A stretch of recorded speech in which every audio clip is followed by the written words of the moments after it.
How's it going, everyone, and welcome to Honest Reviews, the show where I cut all the bullshit and give you my honest thoughts on a video game. Now, in today's episode, I'm doing something I've never done with this series, and I'm actually going to be redoing one of my previous Honest Reviews. Now, around a year ago now, I think it was, I did the Honest Reviews after my playthrough of Revenge of the Flying Dutchman, and I'll be honest, the Honest Reviews was pretty horrendous. I mean, it didn't give the game any justice at all. It literally just was my experience with the game when I was younger, and I'm really not happy with it. So I thought a redo of this video, you know, it has to be done. But you have to remember, it's important to consider the mixed reception of Revenge of the Flying Dutchman, because not only is this game panned by critics for its extreme amount of bugs and everything else the game had going for it, you know, that were problematic, you know, most of the fans generally tend to like this game. They don't love it as much as, say, Battle for Bikini Bottom, but they really do enjoy it, and there's a large minority of them that don't. And it's a very divided game in the community of the PS2 gaming, you know, last gen gaming in general, and also the Spongebob community. It's very, very divided, and it's really important to remember that this is my opinion and no one else's, because other people could absolutely hate this game, but I could love it. It's completely mixed, so you just gotta take that in mind. But enough waffling, let's kick off.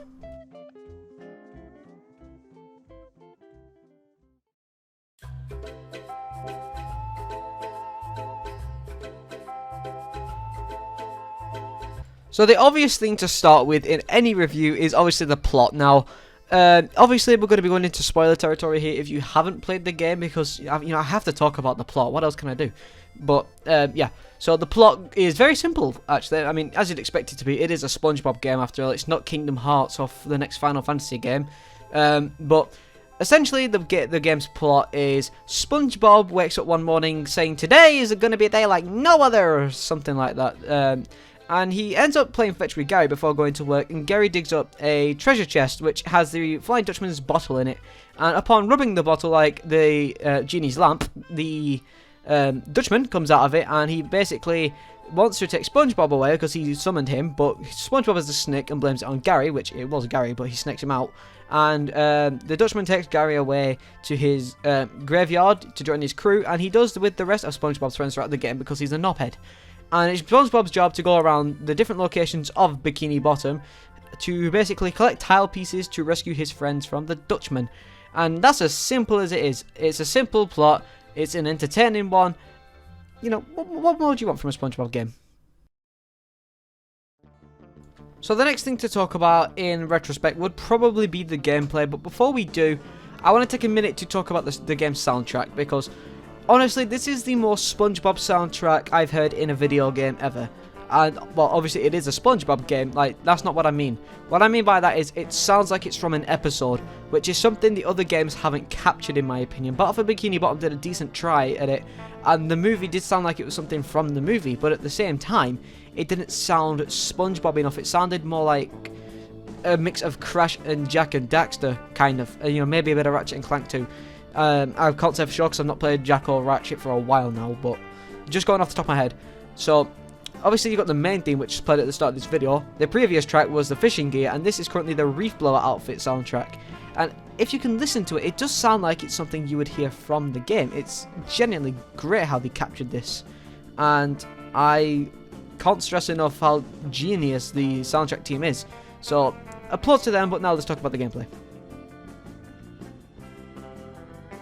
Now, if you've been paying any attention to the gameplay that's been in the background, you will notice that Revenge of the Flying Dutchman is kind of like Crash to Insanity in a way, where it's an open world collectathon type game, similar to Spyro as well, where you basically have these large environments, you know, well, ranging from small to quite large anyways, and you have to basically go around completing different objectives. Now, you have to basically collect these tiles that spell out SpongeBob, and once you collect said tiles, you'll be transported to a puzzle mode, which is where you complete a mini task and then you go on like a treasure hunt.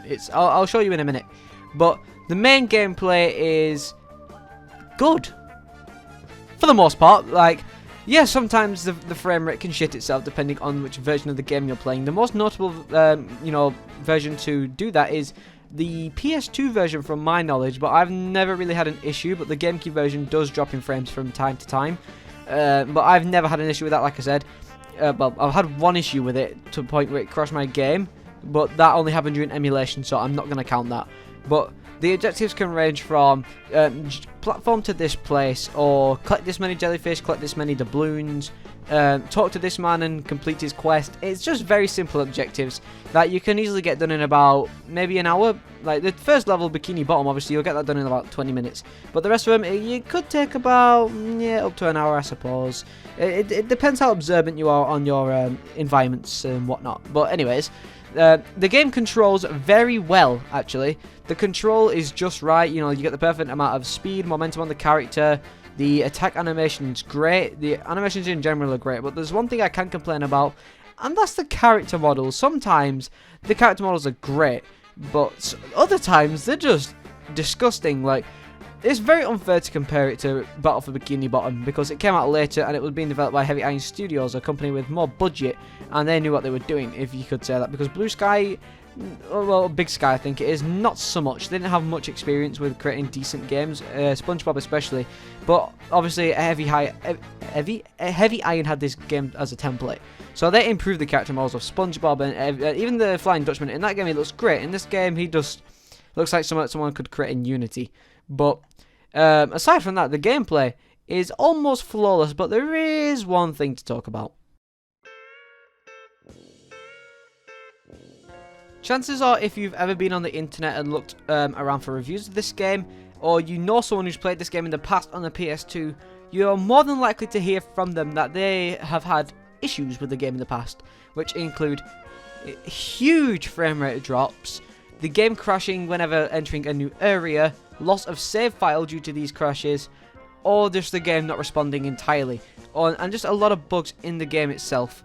Now, because I feel lucky when it comes to these types of things, because even with the game that is notorious for glitches and ruined a franchise's reputation, which is Sonic 06, I have never had a run in to with most of these glitches. My game has never crashed, my save file has never been lost, I rarely drop frames, and I just don't run into any of these glitches. I clipped through the floor once in the Dutchman's graveyard, but that's because I went into somewhere I wasn't supposed to be. And that's it. Like, I have never run into any of these problems. But obviously, I'm probably one of the more fortunate people out of the people who have played this game. So if that is the case, I am very, very appreciative about that. And, the mighty Lord looks upon me and gives me the blessing to play this game. But if you ever run into these problems, yeah, I feel very sorry for you. But personally, it's not an issue to me. So going off of my experiences, I can't fault the game for its bugs. The next thing to talk about is probably the locations and level designs. So the locations range from Bikini Bottom, downtown Bikini Bottom, Sandy's Treehouse, the Dutchman's Graveyard, Goo Lagoon, and Shumworld, not in order. Oh, and Jellyfish Fields. So there's quite a bit of location. So you'd think this game would last a while, but actually the game probably could be beaten in 5 hours, 100% actually, if you know what you're doing. But if you're a first timer, then I'd say 8, maybe 9. So it is quite the it is quite the short game. But when it comes to the game's design, I think it's pretty good. The voice acting is very good. I think it's from the cast of the actual TV show, apart from Mr. Krabs, I think. Oh no, wait, it was Mr. Krabs was in this game. Mr. Krabs was in this game. Let's skip Battle for Bikini Bottom because of the failure of this game. He then joined back for movie because of Battle for Bikini Bottom's success, but then left for the rest because of movie's not so successful run compared to Battle for Bikini Bottom. So yeah, Clancy Brown wants the monies, but he does a decent job of Mr. Krabs in this game, I think. Tom Kenny's amazing as always, and then Patrick and Squidward the standard as is Sandy. So the voice acting and stuff is pretty good, but level design is standard puzzle elements. But my favorite level design comes from the Dutchman's Graveyard, simply because of the aesthetic. It's creepy, it really sets the tone, and it's just genuine genius. Just look at this, come on. Now, since no game is perfect, it's obvious that obviously Revenge of the Flying Dutchman does have its flaws, and where in some cases the flaws are really, really jarring, but in other places it's barely noticeable. So, for example, one of its more obvious flaws is its length. The game is set out to be a giant adventure, but it's over within a few hours, which is kind of disappointing, I suppose. Another disappointing aspect of the game is its difficulty. Now, I do know it is for children mainly, but even Spongebob the movie and Battle for Bikini Bottom, games directed at children, actually have a sense of challenge. I die quite frequently in those games, but in this game, I only ever died twice. I think I've only ever died twice, and that's due to my controller just bugging out during a platforming section, or because of the platforming section being quite difficult. And an example of a difficult platforming section would be in Chum World before you, you know, enter the Dutchman's graveyard. So, I really don't know how to put this, I'll be honest. The game has good enough, you know, aspects all around, but when it comes to those specific parts that need to be good, most of the time it falls flat on its face when it comes to its execution. An example of that is its cutscenes. Sometimes it does feel extremely lazy. And I know it's a PS2 game, right? So you can't give it too much shit. But then we have to remember games like Sonic Heroes, which came out literally 2 years after this game. And just look at the difference. And Kingdom Hearts, the game came out the same year as this. And the quality of the cutscenes in that game is so much better. Even Sonic Adventure 2 came out in the same year on a console with, you know, less powerful hardware, and the game looks and performs and sounds better than this in occasions. And that's the, you know, Revenge of the Flying Dutchman's main flaw. Its shift in quality is absolutely unbelievable, and sometimes it's unbearable. You go from a pretty fantastic introduction level, you know, to a slightly worse level, you know, being downtown, to Sandy's Tree Dome, which is a huge pain in the ass. And then after Sandy's Tree Dome, we get the most tedious tasks in the world, such as collect 200 doubloons, catch 30 jellyfish, catch all the jellyfish in jellyfish fucking fields, which is 100 jellyfish to catch, mind you. And some of them are sometimes in impossible reach locations. It really does annoy me sometimes that the game can shift from fantastic to absolute garbage in the matter of seconds. And I do have a lot of nostalgia for the game, and I'm trying not to be nostalgic. I'm trying to give a fair opinion here. And honestly, this is the best way to put it. It's not a bad thing by any means, because every game shifts in quality. My favourite game of all time is Final Fantasy VII, right? And the introduction to that game, basically most of Disc 1 is just waffling content. And I still don't mind it because it is good. But when it comes to Disc 2, the shortest disc in the entire game, well, not counting Disc 3 because it's mainly just the final boss, Disc 2 is just full of side quests, essentially. It's just one massive side quest, Disc 2. And I'm not the biggest fan of it because it's too short and it has a lot of problems. But when it comes to Disc 1, it's full of story, it's genius, and it's fantastic. And Disc 3 is the perfect, you know, final boss. Well, it's too easy, but it's a good final boss nevertheless. And, you know, everything about the finale of that game is great. But when it comes to Revenge of the Flying Dutchman, it just doesn't seem to have any idea what it's doing with itself most of the time. And that's a complaint people would say about The Wrath of Cortex, not the fucking Spongebob game that came out in the same year as The Wrath of Cortex. Like, come on, guys. How do we get this so wrong? I don't understand. Right, before I end up going on a huge rant, I just want to quickly skip to the last point I want to make. So the main, like, mechanic of this game is, you know, the one that revolves around the plot the most, is called treasure hunting. And in a game of SpongeBob's manner, this makes no sense, alright? Because, let's see, oh, this has something in common with another game I have played in the past and bitched about. What game might that be? Oh, Finding Nemo. So, enough of my poor memories of Finding Nemo aside, this game has you complete a sladding block puzzle, nowhere near as treacherous as the ones in that game. But, you know, they only last about 20 seconds, maximum. But once you complete that, SpongeBob does his little bring it around town dance from Bubble Stand. It loads again, and then it brings you into the treasure hunt itself. With music that is fantastic. I love this music so much. It really does set the tone. And it is quite ominous. But it has SpongeBob wearing this outfit, and he jumps on a pogo stick. And you can use that pogo stick as a metal detector. But what you do is you hunt for these treasure chests that hold the Dutchman's treasure inside them. And those treasures are something, you know, disgusting, like a smelly sock or a wig or a pair of teeth, something like that. Yeah, it's quite horrible, the treasure. But apparently this helps you kill the Dutchman in some way, shape or form. But yeah, these treasure hunting levels are brief, but they are great. Simply because of how simple they are. They are simple, intuitive, and they really, really get things going. But with that aside, however, some of the missions in this game are absolutely unbearable. Like, oh god, I really do not want to rant about this game because it's full of charm and stuff, and It's really nostalgic to me. This was one of my first ever video games, but it's so hard to ignore the flaws of this game. Like, I really don't mind the whole process of collecting this and that, but when you have to collect everything in the level, or even collect 50 jellyfish, which is basically all of them, and it can sometimes be impossibly difficult to find, it just really gets on my nerves, because not only do you have to go through every world tediously, collecting everything, it's just frustratingly difficult to do and just sit down and play in one sitting. I can't stand it half the time. So that's one of the main complaints I have about the game. Everything it puts you through, it can come and go very quickly.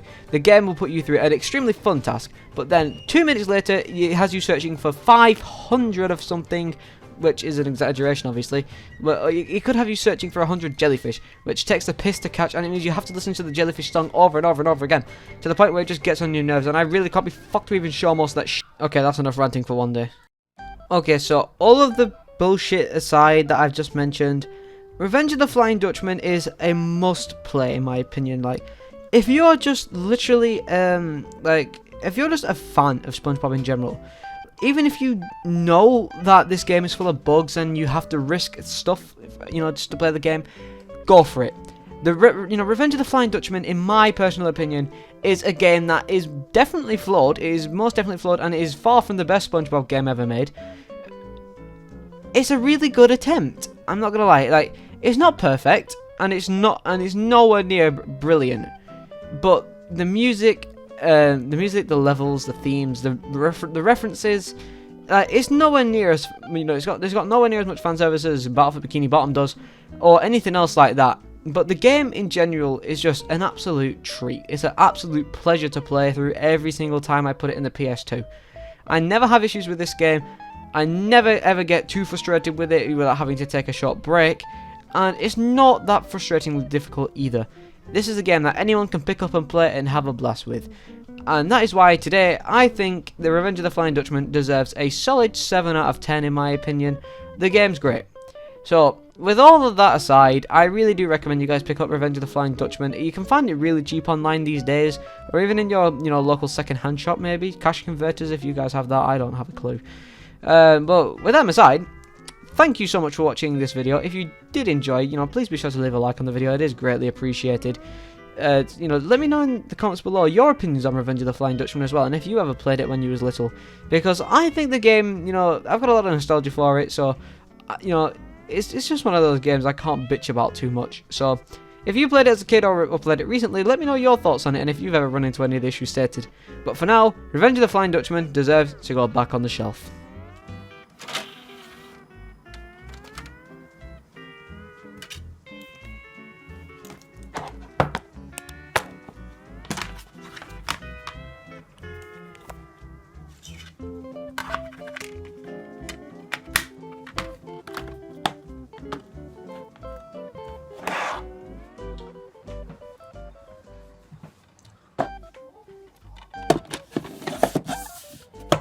Beautiful. So that is it for Revenge of the Flying Dutchman. Well, for now anyways. So, this has been my re-review of Revenge of the Flying Dutchman for Honest Reviews Season 2. Thank you all for watching once again. If there's any game you would like me to review in the future, feel free to drop a suggestion. I've already got one suggestion being San Andreas for PS2, and I'm definitely going to do that because it's one of my favourite games of all time. It's my favourite GTA, in fact. I just need to get a copy of it physically, and then I'll be able to do it. So, anyways, you can take a quick nose at the games on the shelf at the minute, so you can choose which one I can review. I'm definitely going to do a review for CTR very soon, because I'm very nearly finished with it, just not quite. So, for now, thank you all for watching. I have been 8-Bit Preston, and I will see you all in the next video of mine. Take care, and peace out.